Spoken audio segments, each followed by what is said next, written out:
Praise the Lord, everyone. Praise the Lord. Praise the Lord. Amen. I want to thank each of you for joining with us for Sunday School Bible Study coming from Charlene's Outreach Ministries. We have a great and wonderful lesson for today. Peter and John preach with boldness. Peter and John preach with boldness. Amen. This is a powerful and great lesson. We are talking about Peter and John unafraid to speak Jesus' name. Our lesson text for this lesson is Acts 4, verses 6 to 21. Coming from the Union Gospel Press, our outlines number 1, stern interrogation, Acts 4, 6 to 7. Bold proclamation, number 2, Acts 4, 8 to 12. And number 3, frantic damage control, Acts 4, 13 to 21. Amen. Our related scriptures, Acts 3, 1 to 4, and Acts 5,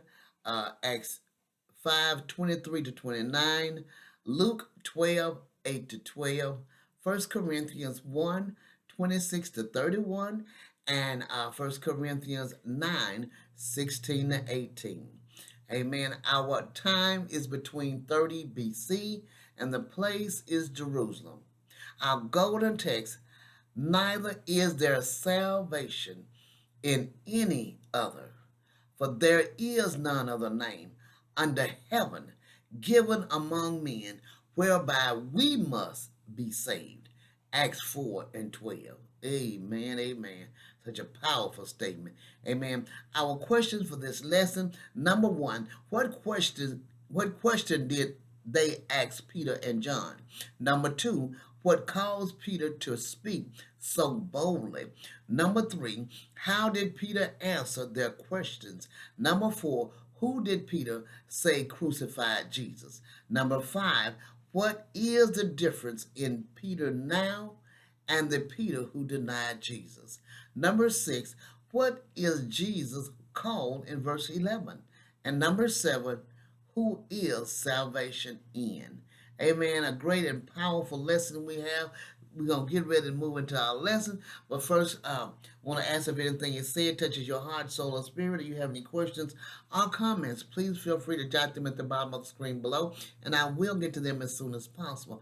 Also, if you would subscribe to my channel and join with us as we gather together to study and meditate on the word of the Lord. Amen. We're going to get ready to move into our lesson, but first let us have prayer. Then we're going to move right into our lesson. Dear God in heaven, we thank you, Father. We thank you for all the many blessings that you bestow upon us.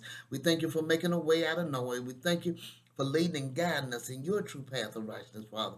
We thank you that you are a wonderful and great God. We thank you that you are our counselor and that you are our everlasting Father. We thank you, Heavenly Father, that you are our Prince of Peace. We thank you for being with us when we go out and when we come in. We thank you for watching over us up and down the dangerous highway day and night, Father. We thank you for all that you do in each of our lives and our families' lives, watching over us, guiding and strengthening. In the mighty name of Jesus, we thank you, Father, that as we study your word, that you will open our eyes that we see, our ears that we hear, and give us wisdom, knowledge, and understanding from on high. In the mighty name of Jesus Christ, we do pray. Amen. All right. Unafraid to speak Jesus' name. Unafraid to speak Jesus' name. Having a stern interrogation. Our first portion, Acts 6 to 21, is our lesson in our stern interrogation. Acts 4, 6 to 7. Scripture lesson text read, with Ananias the high priest, and Caiaphas, and John, and Alexander, and all who were of the high priestly family. And when they had set them in the midst, they inquired, by what power or by what name did you do this? As they said, the next day, after they had done healed a man, the religious council got together, known as the Sanhedrin, set as a court of inquiry intended to put a stop to the activities of these public nuisances. All they succeeded in doing was to give the apostles another chance to witness for Christ. as we see together with their rulers and elders and scribes. They had Ananias, the high priest, before whom the Lord had been first taken. He formerly was high priest, but perhaps was allowed to retain the title as a courtesy. Caiaphas, the son-in-law of Ananias, who presided at the trial of the Lord, and John and Alexander, about whom nothing else is told or known, all who were of the family of the high priest, men of high priestly descent. The trial opened by their asking the apostles by what power or what name they had performed the miracle. Peter stepped forward to deliver his third successive public confession of Christ in Jerusalem. It was a priceless opportunity to teach the gospel, to preach the gospel to the religious establishment, and he seized it eagerly and fearlessly. Bold proclamation, Acts 4, 8 to 12.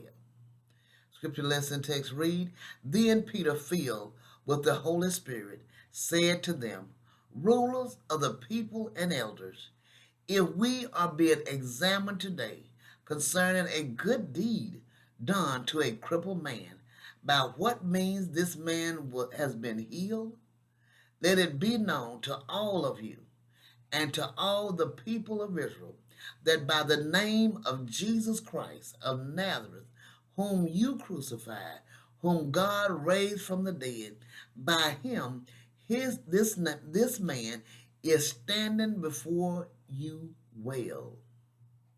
This Jesus is the stone that was rejected by you, the builders, which has become the cornerstone. And there is salvation in no one else, for there is no other name under heaven given among men by which we must be saved. Hallelujah. As we see first, he reminded them that they were unhappy because the apostles had performed a good deed to a helpless man. Though Peter didn't say it, the healed man had begged at the gate of the temple, and the rulers had never been able to heal him. Then the apostle delivered a thunderbolt by announcing that it was in the name of Jesus, whom they had crucified, that the man was cured. God had raised Jesus from the dead, and it was by his power that the miracle had been performed. The Jews did not have any place for Jesus in their building scheme, so they rejected and crucified him. But God raised him from the dead and exalted him in heaven. The rejected stone thus became the chief cornerstone, the indispensable stone that completes the structure, and he is indispensable. There is no salvation without him. He is the exclusive Savior. No other name under heaven has been given among men for salvation, and it is by this name alone that we must be saved. As we read verses 8 to 12, let us remember that these words were spoken by the same man who had denied the Lord 3 times with oaths and curses. But there had been a change in Peter. There had been a drastic change. Number one, he had spoke to the risen Lord and Savior himself. Then number two, he had been filled with the Holy Spirit. Hallelujah, hallelujah, thank you, Jesus. And he was turned. He was the complete 360 that was done for Peter. That denial was gone. That persecution was gone. He was willing to stand for his Lord and Savior, no matter what. Verse 13 says, Now when they saw the boldness of Peter and John and perceived that they were uneducated common men, they were astonished, and they recognized that they had been with Jesus. A dry formal religion is ever intolerant of enthusiastic, violent evangelism that produces results in hearts and lives. Its leaders are mystified to see uneducated and untrained men making an impact on the community while they, with all their wisdom, fail to rise above flesh and blood. In the New Testament, there is no distinction between clergy and literary. This distinction is a relic brought over from Romanism. John Hughes fought and died in Czechoslovakia for the doctrine of the priesthood of all believers, and the hustle symbol to the present day is the communion cup. It was this truth of a royal priesthood in every believer a witness that was the dynamic force in the early church. Without the aid of any modern equipment or transportation or translation and publication of the word, the gospel of God grace shook the whole empire until there were saints even in Caesar's household. God is calling us back to primitive Christianity. They had much less than we will ever have in our life, no matter how poor we may seem to be. But they did more in Christ than we have ever did. The Sanhedrin was stricken by the boldness of Peter and John. They would like to have brushed them aside as uneducated and ignorant fishermen from Galilee. But there was something about their self-control, their empowered lives, their fearlessness that made them think of Jesus when he was on trial. They attributed the boldness of the apostles to the fact that they had been with Jesus in the past, but the real explanation was that they were filled with the Holy Spirit now. Verses 14 to 18 says, "But seeing the man who was healed standing beside them, they had nothing to say in opposition. But when they had commanded them to leave the council, they conferred with one another, saying, What shall we do with these men? For that a notable sign has been performed through them is evident to all the inhabitants of Jerusalem, and we cannot deny it. But in order that it may spread no further among the people, let us warn them to speak no more to anyone in this name."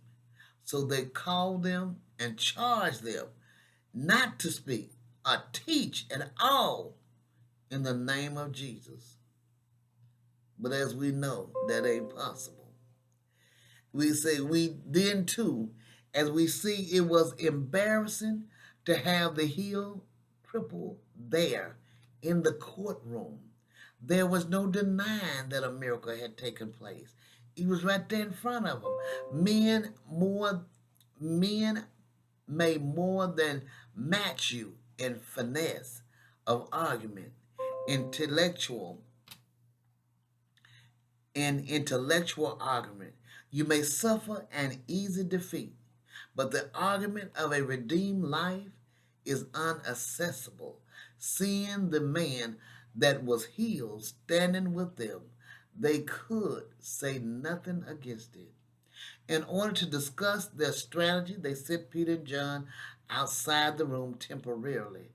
Their dilemma was this: they could not punish the apostles for performing an act of kindness. Yet, if they did not stop these fanatics, their own religion would be seriously threatened by loss of members. So they decided to forbid Peter and John to talk to the people about Jesus in private conversation or to preach him publicly. Don't mention him at all. Just leave him out, leave it alone, be quiet about it. But verse 19 to 21 says, "But Peter and John answered them, whether it is right in the sight of God to listen to you rather than to God Is you crazy? You must judge, for we cannot but speak of what we have seen and heard. And when they had further threatened them, they let them go, finding no way to punish them, because the people for all were praising God for what had happened. They could not punish them. How can you not give praise and give honor to Jesus Christ when you see the miracles that they were able to perform themselves in his name? As we walk forward in Christ's name and he works through us, how can you deny him when you know this is what he has done? This is what he's doing in and through you. That there is none like him. There is nothing like it.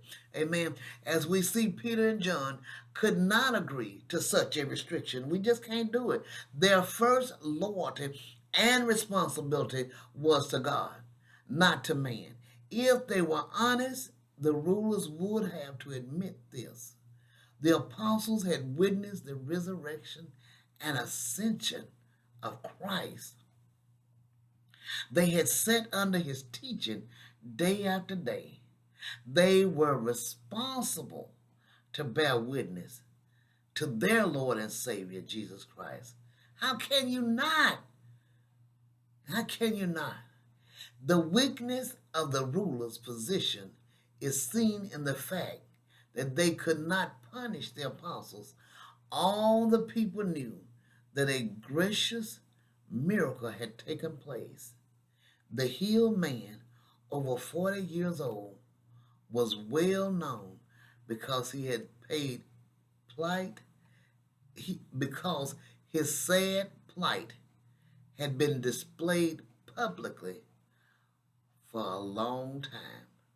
So all the Sanhedrin could do was to dismiss and the accused apostles with further threats, to threaten them because they were speaking Jesus' name. They couldn't say anything to them even about their healing the man that had been crippled for life. This is a great and powerful lesson. We have to stand strong. We have to stand strong in opposition. We have to stand strong and have a bold proclamation of Christ. We have, even in stern interrogation, we have to stand strong. Amen. This is a great and wonderful lesson. I pray you meditate on this lesson and have a wonderful and blessed day. God bless you.